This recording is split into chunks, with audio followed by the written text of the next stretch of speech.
Hey guys, naghahanap ba kayo ng RTX 3060 na card? This is the iGame GeForce RTX 3060 na i-check natin. Tara, samahan niyo ako.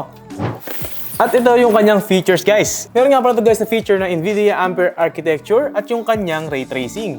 Samahan niyo pa nung kanyang DLSS na pinagmamayabang na nag-generate ng frames sa inyong mga gap time para meron kayong dagdag FPS, no? At meron tong 8GB GDDR6 na memory. So hindi ka mabibitin dito. At tara, i-open na natin. Ang ganda ng box nito guys, no? Ayan.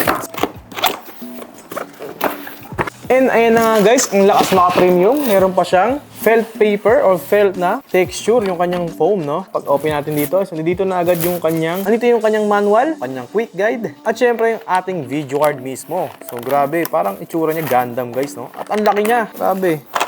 At ayan guys, kung makikita nyo yung ating video card. So ang laki niya guys, no?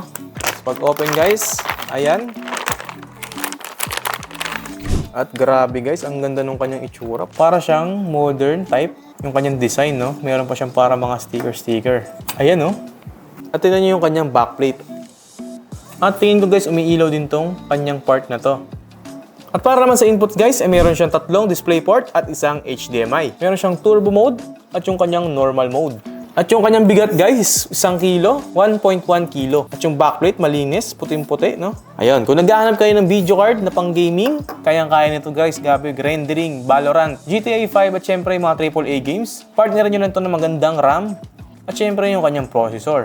At sulit na sulit tong video card na to para sa inyong pangangailangan.